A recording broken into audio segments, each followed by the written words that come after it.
하나님은 우리에게 말씀을 주시고 그 말씀이 일하심으로 우리가 그 말씀을 소유하게 하십니다. 하나님은 우리에게 말씀을 주시고 그 말씀이 우리 안에서 사역하심으로 우리가 그 말씀을 소유하게 하십니다. 하나님을 따르는 사람은 그냥 하나님을 따르는 것이 아닙니다. 먼저 말씀을 듣고 하나님을 따르는 것이죠. 우리가 스승을 따를 때나 사이비 교주를 따를 때도 그렇습니다. 먼저 그 사람이 하는 말을 듣고 감동이 오면 따르는 것이죠. 아브라함도 그랬습니다. 하나님이 그에게 찾아와 먼저 말씀하셨고 아브라함은 듣고 하나님을 따르는 인생을 시작하게 됩니다. 문제는 하나님의 말씀이 죽은 말씀이 아니고 살아있는 말씀이라는 것이죠. 사람의 말은 입에서 떨어지는 순간 죽은 말씀입니다. 그의 말의 권능이 유한한 사람에게 있기 때문입니다. 그러나 하나님의 말씀은 하나님이 영원하신 것처럼 영원하고 살아있는 말씀입니다. 여러분, 살아있는 음식을 드셔보셨습니까? 산낙지가 목구멍을 넘어가 위에서도 살아있고 장에서도 살아있다면 어떻게 되겠습니까? 소화가 될까요? 그냥 밑으로 빠져나오겠죠. 살아서. 살아있는 하나님의 말씀이 이런 면이 있습니다. 세상의 스승이나 사이비 교주의 말은 내가 소화할 수 있습니다. 죽은 말씀이기 때문입니다. 그 말이 맞건 틀리건 내가 이해를 했건 못했건 내가 합리화해서 받아들이면 됩니다.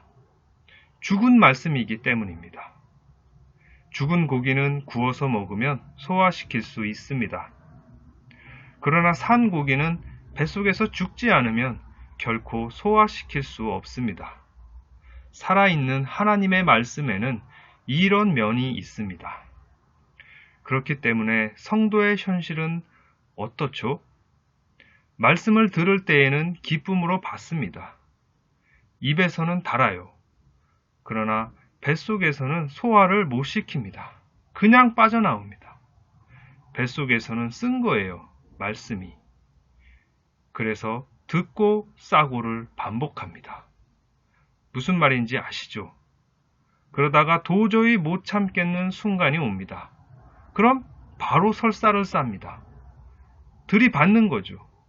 우리 조상 아브라함이 그랬습니다. 오늘 하나님은 아브라함의 옛 이름인 아브라함에게 말씀하십니다. 아브라함아, 두려워하지 말라. 나는 내 방패요 너의 지극히 큰 상급이니라. 아브라함이 이 말씀을 안 받습니다. 아브라함이 이르되 주 여호와여 무엇을 내게 주시려 하나이까? 뭘 준다고요? 그게 다 뭐냐 이거죠. 그런 거 필요 없고 자기가 갖고 싶은 것을 말합니다. 나는 자식이 없사오니 나의 상속자는 이 다메섹 사람 엘리에셀이니이다. 하나님이 좋은 말씀을 주시는데도 아브라함이 그냥 설사를 쏴버립니다. 아브라함이 또 이르되 주께서 내게 씨를 주지 아니하셨으니 내 집에서 길린 자가 내 상속자가 될 것이니이다. 아브라함은 지금 하나님이 주시고자 하시는 말씀의 맥락을 전혀 이해하거나 들으려고 하지 않고 있습니다. 오로지 자기의 원하는 것만을 말하고 있습니다. 자식을 달라는 거죠. 어쩌면 성도의 모습과 이리도 닮아 있는지 모르겠습니다. 그래서 아브라함은 우리의 조상입니다. 그러나 아브라함이 처음부터 이러진 않았습니다. 우리도 처음부터 이런 건 아닙니다. 오늘 이 말씀이 있기까지 아브라함은 약 10년 동안 하나님을 따랐습니다. 그가 고향 하란에서 처음 하나님의 말씀을 들은 것이 약 10년 전입니다. 그동안 우여곡절도 많았고 고생도 많이 했습니다. 그 과정에서 하나님이 주시는 복을 받아서 재산도 많이 불렸고 지역의 유력자도 됐습니다. 그러나 하나님이 말씀하신 자손에 대한 약속은 아직 이루어지지 않았습니다. 그리고 자식이나 다름없던 조카, 그래서 내심 후계자로 생각했을 롯도 자기의 길로 떠나버리고 맙니다.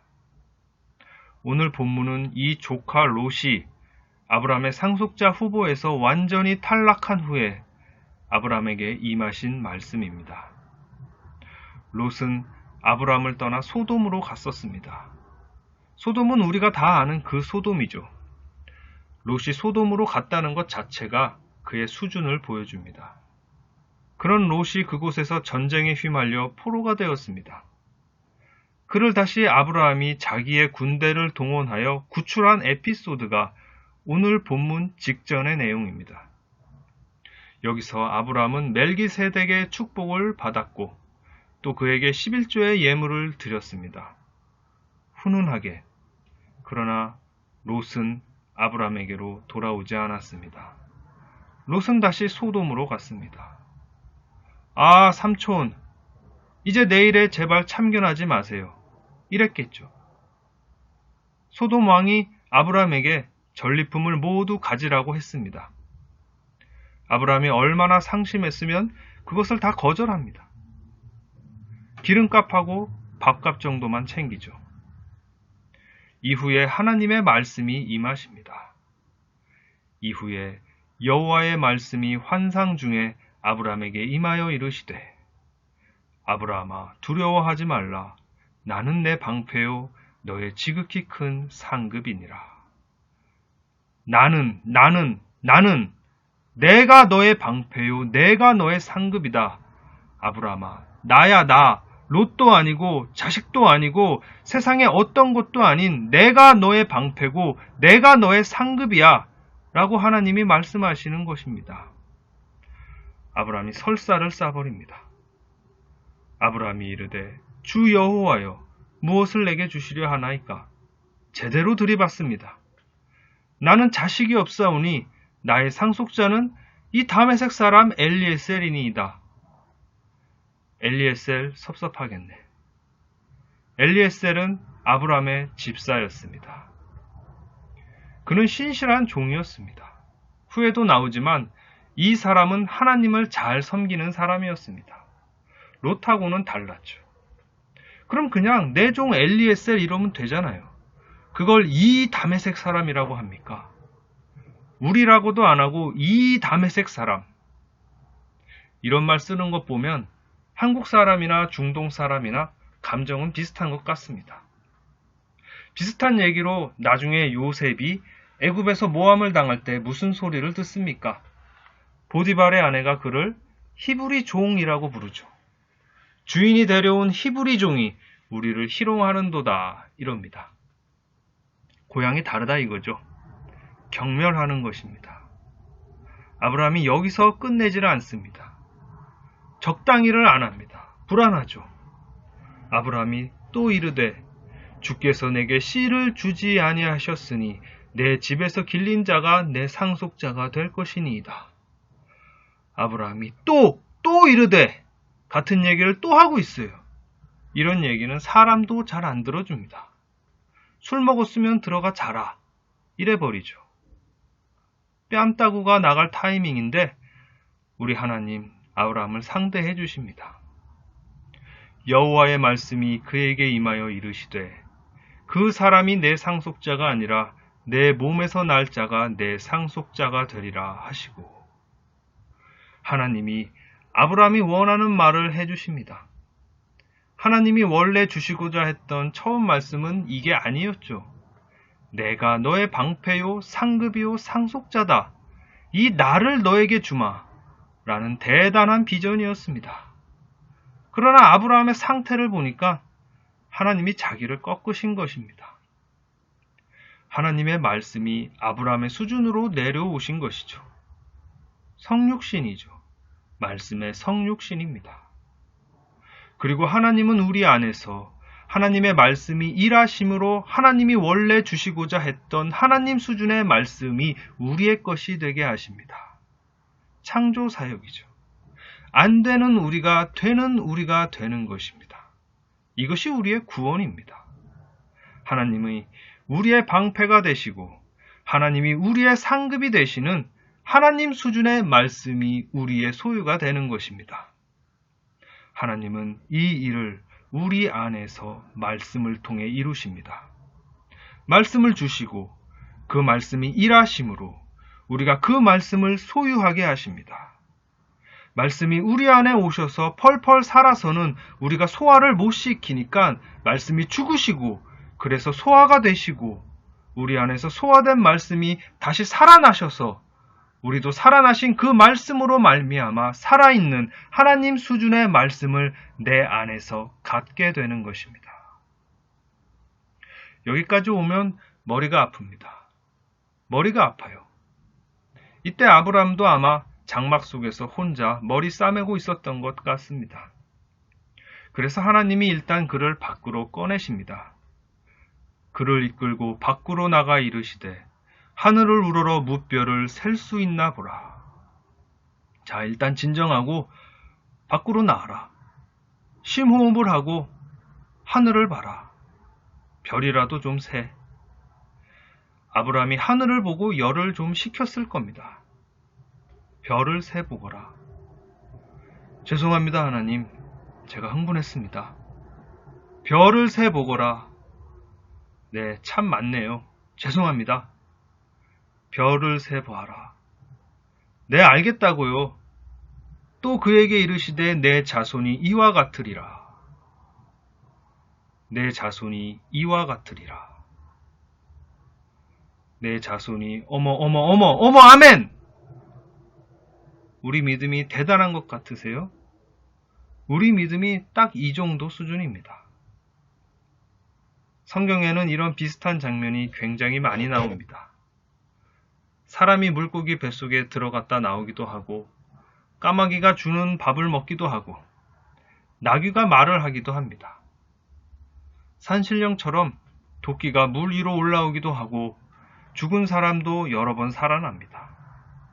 예수님의 이적은 또 얼마나 많습니까? 홍해가 갈라지는 것 좀 보세요. 이런 게 연출이죠. 이쯤 되면 하나님도 꽤나 이벤트쟁이이십니다. 다만 그것을 맛본 이스라엘과 그 제자들의 좌충우돌은 눈뜨고 볼 수가 없습니다. 그런데도 하나님은 그들의 수준에서 말씀을 주십니다.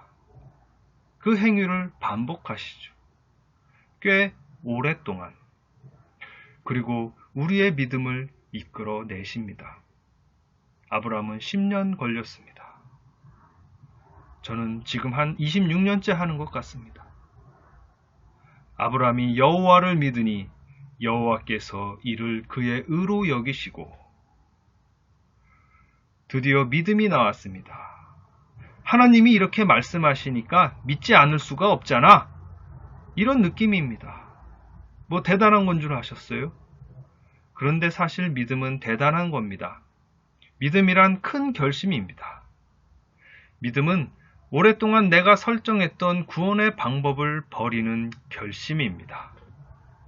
하나님이 주시는 구원의 방법대로 되기를 기다리기로 선택하는 것입니다. 하나님이 주시는 구원의 방법대로 되기로 선택하는 것입니다. 그것을 아브라함이 한 것이죠. 아브라함이 여호와를 믿으니 이것은 아브라함이 지금이라는 자기의 방법을 포기하고 하나님의 때라는 하나님의 말씀을 선택한 것입니다. 아이고, 나는 도저히 안 되겠으니 하나님이 하세요. 나는 어차피 포기한 거 이제 기다리겠습니다. 라는 의미가 있습니다. 믿음이 거창한 게 아닙니다. 대단한 결심이지만 그렇다고 거창한 건 아닙니다. 하나님을 기다리는 것. 믿음은 기다리는 것입니다. 성도가 여기까지 오기가 참 어렵습니다. 아브라함이 오늘 그 선택을 했습니다. 그걸 하나님은 최소한의 의로 여겨주신 것이죠. 그래서 그 믿음을 보시고 하나님이 하신 게 뭘까요? 하나님이 하신 게 뭘까요? 다시 말씀을 주십니다. 다시 말씀을 주세요. 또 그에게 이르시되 나는 이 땅을 내게 주어 소유를 삼게 하려고 너를 갈대아인의 우르에서 이끌어낸 여호와니라.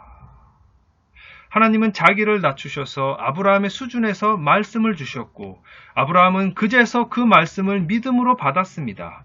소화를 한 거죠. 그 후에 하나님은 그 믿음 속에 다시 말씀을 주시는데 이번에는 하나님 수준의 말씀을 주십니다.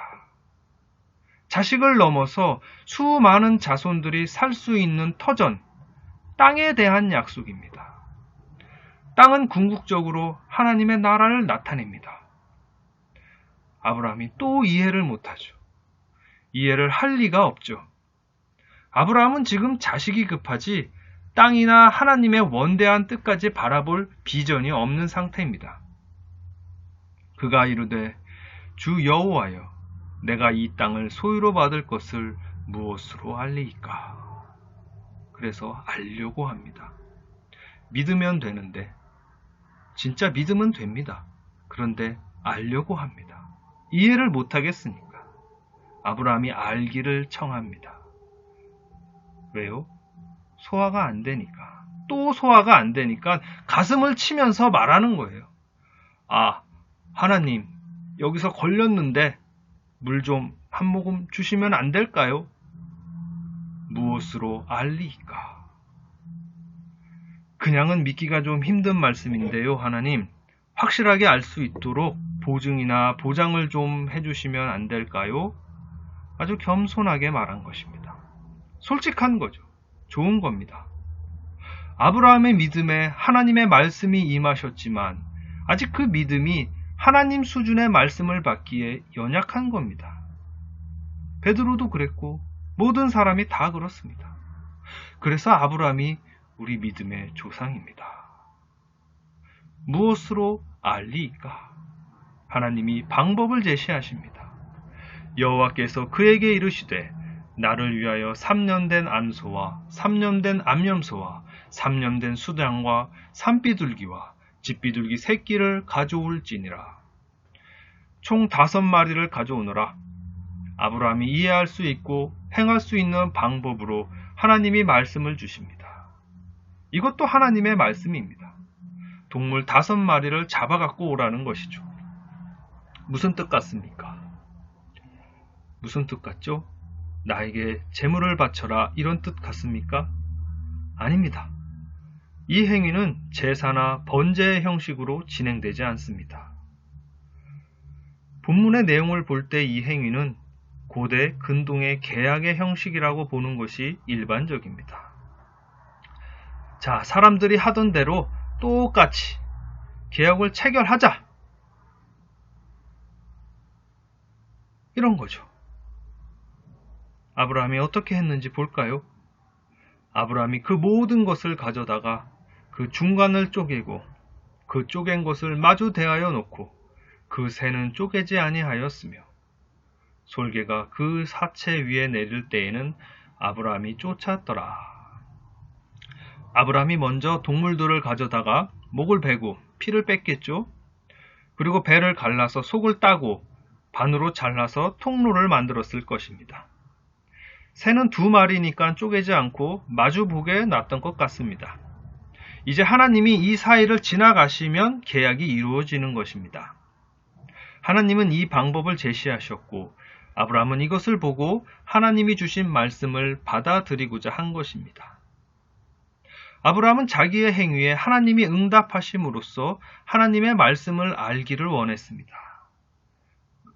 이것은 믿음의 방법은 아닙니다. 자기의 행위가 역할을 한다는 차원에서 이것은 율법의 방법입니다. 내 행위에 하나님이 응답하시는 것, 전형적인 율법입니다. 아직 모세 율법은 존재하지 않았지만 아벨의 제사로부터 멜기세덱에 이르기까지 율법의 모형은 사람에게 주어져 있었습니다. 이게 통하면 율법의 의가 성취되는 것이죠. 아브라함이 얼마나 열심히 이걸 준비했겠습니까? 10년을 기다린 일입니다. 아무 소망이 없다고 느꼈을 때 하나님의 말씀을 믿음으로 받고 또 새롭게 받은 말씀입니다. 이번에는 놓치지 말아야지. 내 눈으로 밝히 보고 확증을 얻어야지. 아마 밤에 별 보고 나서 그 새벽부터 준비했을 것입니다. 어쩌면 아침에 싹 다 세팅이 끝났을지 모릅니다. 이제 하나님이 오시기만 하면 되는 것입니다. 솔개가 내리면 아브라함이 쫓았습니다. 어디라고 솔개가 그 위에 내립니까? 아마 화장실도 안 갔을 것 같아요. 그런 분위기가 느껴지십니까? 해질 때에 해가 지네. 해질 때에 아브라함에게 깊은 잠이 임하고 큰 흑암과 두려움이 그에게 임하였더니 아무리 봐도 하나님이 안 오신 것 같습니다. 하나님이 안 오신 것 같습니다. 하나님이 안 오셨다면 어떻게 된 걸까요? 가인의 제사처럼 아브라함의 행위에 흠결이 있었거나 아니면 하나님이 자기의 말씀을 부정하셨다는 의미입니다. 그러나 본문의 맥락상 이건 아니죠. 아브라함의 행위에 문제가 있다거나 하나님이 스스로 자기의 말씀을 거두어 돌이키셨다는 힌트는 성경에 없습니다. 예를 들면 나중에 하나님이 아브라함에게 이삭을 바치라고 했다가 멈추게 하시는 장면이 나옵니다. 이 경우는 하나님이 자기의 말씀을 부정하신 게 맞습니다. 하라고 했다가 아무 이유 없이 하지 말라고 하신 것입니다. 이건 아브라함의 믿음의 행위에 하나님이 자신을 부정하신 것입니다. 하나님의 죽음이죠. 그러나 지금 이 상황에선 아브라함이 믿음의 행위가 아닌 율법의 행위를 하고 있고 하나님이 자기의 말씀을 번복하시지 않았습니다. 그러면 어떻게 된 걸까요? 하나님이 오셨을까? 하나님이 오셨다면 어떤 상황인 걸까? 하나님은 인간에게 오실 때 위에서 아래로 말씀을 주시지 동등하게 계약의 형태로 상대하시지 않습니다. 어떤 경우에도 수평적으로 맞상대하시지 않습니다. 그건 하나님의 거룩함에 반하는 것이기 때문입니다. 죄인에게 하나님이 임하시면 죄인은 죽어야 합니다. 다만 유일하게 제사 때만 하나님이 사람의 행위에 터치를 하시는데 그때는 재물이 대신 죽습니다. 뭐가 죽긴 죽어야 되는 거죠. 그걸 하나님이 훗날 있을 예수 그리스도를 보시고 그냥 넘어가 주시는 것입니다. 그게 제사율법입니다. 그러나 여기서는 그런 의미의 대속 제물이 없습니다. 죽은 동물들은 계약의 상징물들일 뿐입니다. 지금 번제 드리는 게 아니에요. 그런데도 하나님이 오셨다면 뭐가 죽었어야 됐습니다. 하나님의 말씀이 임재하셔서 아브라함의 행위에 터치하셨다면 아브라함이 죽거나 누가 아브라함 대신 죽었어야 했습니다. 여기 아브라함 말고 누가 있습니까? 하나님이 있죠. 하나님이 있죠. 그 자리에 하나님의 말씀이 오신 겁니다. 오셔서 죽으신 것입니다. 사실 하나님의 말씀이 우리 안에 오셔서 소화가 된 순간 하나님은 죽으신 것입니다. 소화가 됐다는 건 그것이 죽었다는 의미입니다. 말씀은 곧 하나님이시니라 고 했습니다. 이 말씀이 아브라함의 율법의 행위에 오셔서 보니까 부정하죠. 아브라함이 흠결 없이 이 모든 것을 했다 해도 하나님 수준에선 부정한 겁니다. 그런데 말씀이 그 부정함에 자기를 갖다 대신 것입니다. 계약이니까 상대방하고 동등해진 것이죠. 그리고 그 부정함으로 말미암아 말씀이 죽으신 것입니다. 아브라함 대신에. 그래서 응답이 없었던 것입니다. 응답을 할 수가 없었던 것입니다. 말씀이 죽으셨는데 그 말씀에 근거한 율법의 행위를 아브라함이 계속할 수 있었을까요? 아브라함에게 깊은 잠이 임하고 할 수가 없죠. 아무것도 못합니다. 하나님이 죽으셨는데 하나님과의 의를 추구하는 믿음이든 율법이든 존재할 수가 없습니다. 다 끝난 거죠. 나의 죽음입니다. 큰 흑암과 두려움이 그에게 임하였더니 성도의 삶에는 제자의 길을 걷다 보면 믿음도 말씀도 율법의 행위도 다 그치는 순간이 옵니다. 모든 노력이 수포로 돌아가고 깊은 좌절과 절망 속에 아침이 오지 않았으면, 차라리 이 어둠이 영원히 지속됐으면 하는 큰 흑암과 두려움이 성도에게 임할 때가 있습니다. 이 시간은 하나님이 정하신 시간입니다. 얼마나 오래 이 시간이 흘러야 할지는 아무도 모릅니다. 그러나 분명한 것은 말씀은 여전히 내 안에 있고 내 안에서 그의 일을 하실 것이라는 사실입니다. 말씀은 여전히 내 안에 있고 하나님은 내 안에서 분명히 그의 일을 하실 것이라는 사실입니다. 여호와께서 아브라함에게 이르시되 너는 반드시 알라. 뭐라고요? 원래 이게 아니었잖아요. 원래 이렇게 저렇게 해서 하나님이 오셔서 응답하시면 그걸 보고 아브라함이 아는 거였잖아요. 그런데 그런 행위 없이 그냥 반드시 알라고 말씀하십니다. 아브라함에게 처음처럼 아무 근거 없이 말씀이 임하셨습니다. 믿음도 율법도 근거 없이 말씀이 그냥 나타난 겁니다. 말씀의 부활이죠. 최초의 말씀이 아브라함에게 임하셨을 때처럼 그 말씀이 아무 조건 없이 내게 다시 주어집니다. 처음처럼 내가 믿음도 율법도 근거 없이 하나님 안에서 말씀으로 연결되었던 첫 경험을 다시 합니다. 하나님의 은혜로 내가 하나님의 부활을 경험하게 됩니다. 놀라운 체험입니다. 여호와께서 아브라함에게 이르시되 너는 반드시 알라. 내 자손이 이방에서 객이 되어 그들을 섬기겠고 그들은 400년 동안 내 자손을 괴롭히리니 그들이 섬기는 나라를 내가 징벌할지며 그 후에 내 자손이 큰 재물을 이끌고 나오리라. 너는 장수하다가 평안히 조상에게로 돌아가 장사될 것이요 내 자손은 4대 만에 이 땅으로 돌아오리니 이는 아모리 족속의 죄악이 아직 가득 차지 아니함이니라 하시더니. 아브라함이 이 말씀을 이해했을까요? 이 장구한 하나님의 뜻과 심판, 구원의 내용을 아브라함이 진짜 알았을까요? 작은 나의 소원이 하나님의 계획과 이렇게 밀접되어 있다는 사실을, 나 개인의 구원을 통해 하나님이 그의 창조 사역을 완성하신다는 비전을 아브라함이 소화했을까요? 과연 소화했을까요? 아브라함이 이걸 소화합니다. 아브라함이 이걸 소화합니다. 다 이해는 못했겠지만 이걸 소화합니다. 어떻게 해요? 해가 져서 어두울 때,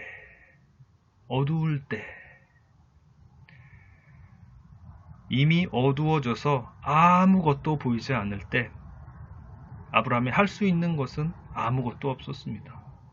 더 이상 율법의 행위를 할 수도 없었고 할 필요도 없었습니다. 아무것도 보이지 않았기 때문입니다. 어두울 때에 어머니 품에 안긴 갓난아기가 아무것도 볼 수 없지만 어머니를 그냥 아는 것 같이 아브라함도 갓난아기와 같이 말씀의 품속에서 이 모든 것들을 그냥 받아들였던 것입니다.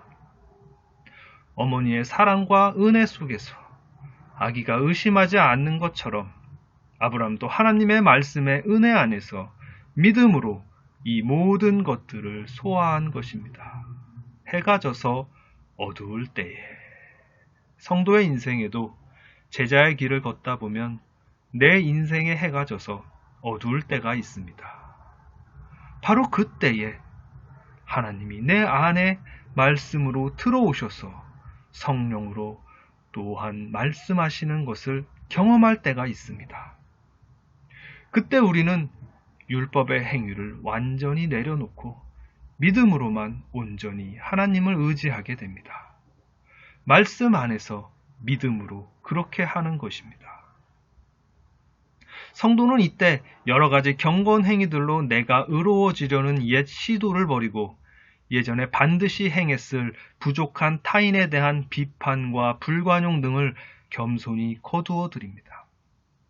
하나님이 자기의 말씀을 희생하신 것처럼 우리도 이웃을 용서할 수 있게 됩니다. 이때 우리의 믿음은 처음 믿음보다 진보한 상태가 되고 하나님은 성령으로 우리에게 나타나십니다. 해가 져서 어두울 때에 연기 나는 화로가 보이며 타는 횃불이 쪼갠 고기 사이로 지나더라. 믿음으로 복귀한 후에 이제는 한 생명의 성령의 법이 나타나서 아브라함에게 율법의 요구를 이루어 줍니다. 하나님 안에 있는 나의 믿음에 살아나신 말씀이 성령으로 오셔서 그의 죽음과 부활이라는 사역을 행하심으로 율법의 요구를 이루시는 것입니다. 나는 이때 믿음으로 말씀에 연결되고 율법으로도 하나님께 연결되며 그러면서도 말씀이 살아서 내 안에 주어지는 상태입니다. 성령으로 거듭난 그리스도인입니다. 이제 아브라함은 그의 모든 두려움과 부끄러움이 하나님의 타는 횃불에 소멸되고 말씀의 은혜로 말씀 안에서 하나님을 보는 수준에 이르게 됩니다. 더 이상 우리가 지킬 수 없다고 여긴 율법의 행위들은 하나님의 말씀의 사역으로 응답됩니다. 하나님은 이제 우리 안에서 살아계신 그 말씀으로 우리와 언약하십니다. 하나님은 우리에게 말씀을 주시고 그 말씀이 일하심으로 우리에게 그 말씀을 소유하게 하십니다. 이것이 하나님이 언약으로 우리에게 말씀을 주신다는 의미입니다. 그의 말씀이 우리를 그의 말씀에 합당한 자로 만들어 주시는 것입니다. 그의 말씀이 내 안에 오셔서 그의 일을 하심으로 안 되는 나를 되는 나로 만들어 주십니다. 그날에 우리는 의식적으로 행하던 경건 행위들이 자연스럽게 삶으로 드러나고 생의 애착은 말씀으로 충족되어 해결될 것입니다. 그날에 우리는 현실의 어려움 속에서도 말씀으로 살면서 성령의 인도하심을 따라 아름다운 열매들을 맺는 삶을 살게 될 것입니다. 이것이 제자의 삶입니다. 아브라함은 그날에 하나님과 이 언약을 맺었습니다. 하나님은 오늘 우리와도 이 언약을 세우시기를 원하십니다. 그러기 위하여 이 길을 우리에게 걷게 하십니다.